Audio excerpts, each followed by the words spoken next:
It's good to be back home. To the class of 2008, parents, faculty, and anyone else here that participated in getting your loved ones to this tremendous achievement, I thank you for coming. I'm going to start with a quote. The quality of a person's life is in direct proportion to his or her commitment to excellence, regardless of the chosen field of endeavor. The quote is from a man who taught at St. Cecilia High School in Englewood, New Jersey, a few miles away. Vince Lombardi later became the greatest professional coach in the history of professional sports. Of course, football. Mr. Lombardi was correct. Striving for greatness in anything is one of the most constant, continuing, satisfying, and fulfilling state of beings in anyone's lifetime. I have spent most of my adult life searching for the meaning of life. I'm a little crazy. I really went to bat on it. I read countless books, biographies about people that were quote-unquote great, searching for the meaning of life.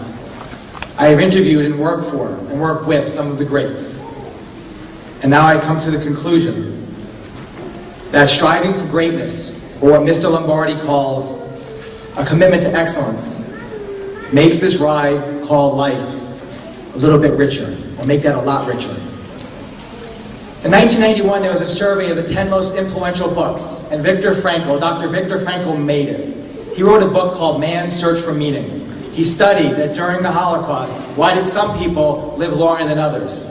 And his conclusion was that those with a dream, those with a passion, those with a craft, or a musical instrument, or a loved one that they may get to see after it all is done, they live longer than others in the same predicament and the same circumstances.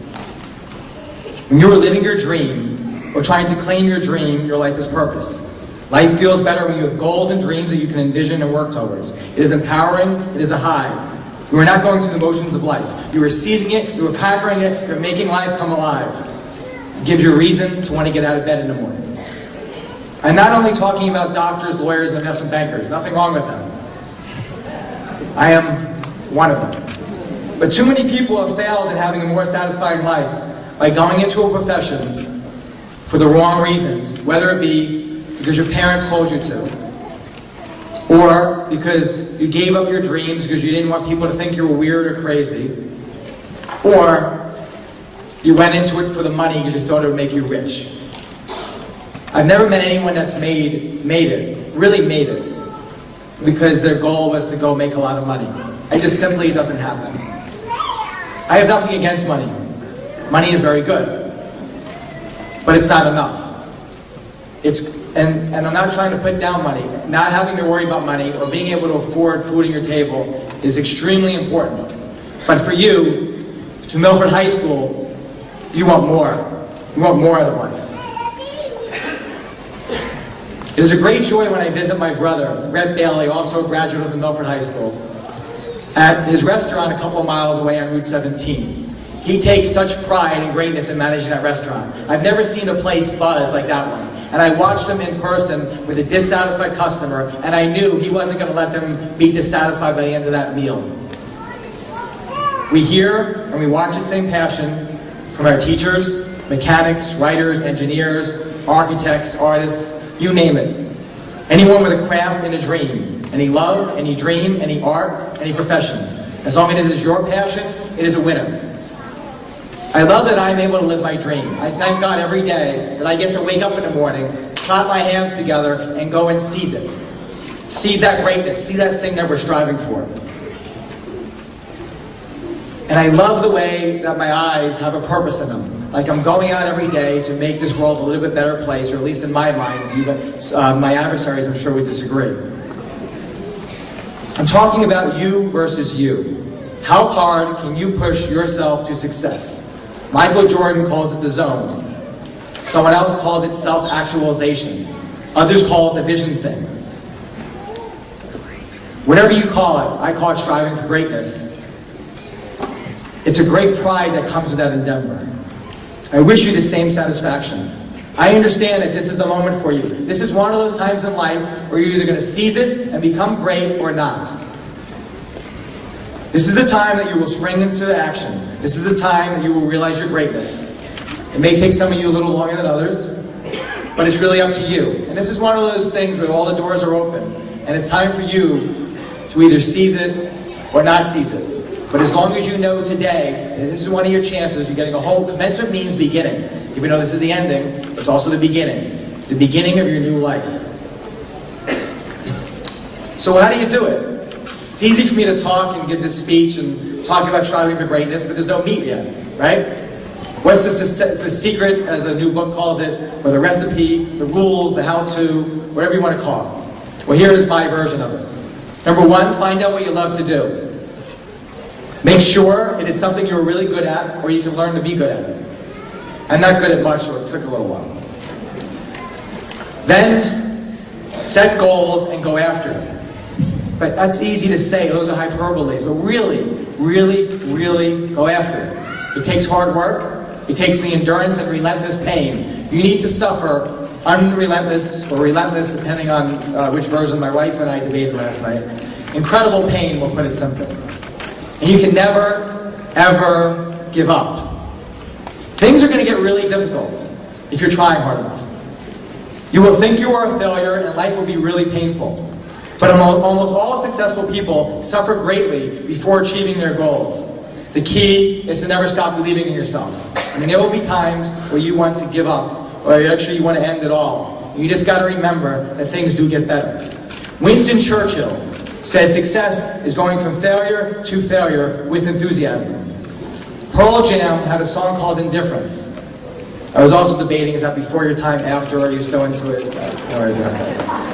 But the line still carries on no matter how old, or if you were born when they were, or you were born, but if you knew who they were. But it says, I will keep taking their punches until their will grows tired. As a sophomore, Michael Jordan was cut from the basketball team at Laney High School in Wilmington, North Carolina. I want to read a quote from what Michael Jordan said. I was with his agent, David Falk, a few weeks ago, and we were discussing this story, and this is where I got the idea to Google it and get the exact quote. Whenever I was working out and got tired, this is Michael Jordan, and figured I ought to stop, I'd close my eyes and see that list in the locker room without my name on it. And that usually got me going again. He took the pain, he turned it around, and he made it, obviously, as you know, into victory. Abraham Lincoln, you would consider pretty much a loser up until the time he actually put this nation back together. He had lost or not been nominated for 7 elections. He had a nervous breakdown by the time he was your age. And he failed at almost everything he touched. He never stopped trying, never stopped going and going.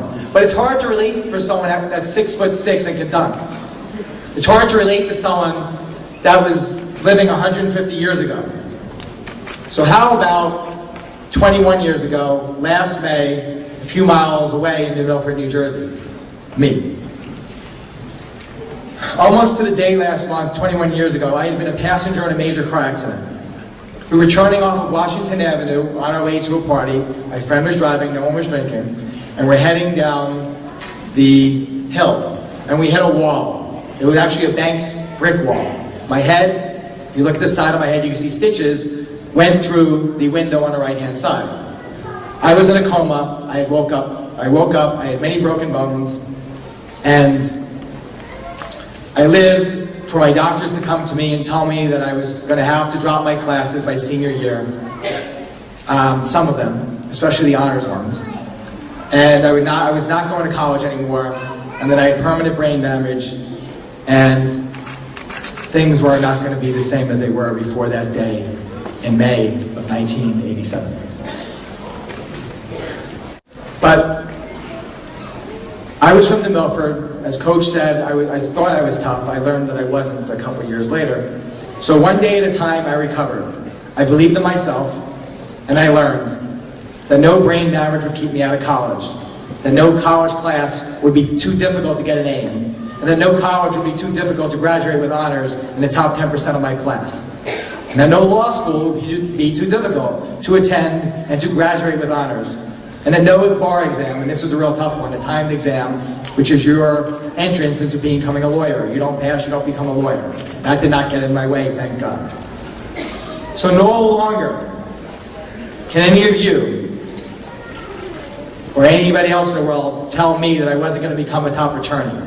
And no one was going to tell me that any case was too difficult to win. And no longer could anyone tell me that starting my own law firm was too risky, and that I should just either become a teacher or go ahead working for other firms. So now it is your turn. What are your limits? No one can tell you that you cannot do the impossible. No one can tell you not to pursue your wildest, most fantastic dreams. No one can tell you that you cannot change the world to benefit mankind. You can be as great as you desire to be. I learned how to strive for greatness with much pain. You have one life. Life is so much more worthwhile when you spend much of it reaching, enduring, and working in an attempt to be great. To be the greatest, striving to be the greatest, and to have fun doing so. So each day, if you do not go to sleep until you've given 100%, you will be a winner and one of the greats. So to the class of 2008, I congratulate you. Go out there and celebrate, meaningful, have fun, and may all your dreams come true. Thank you very much.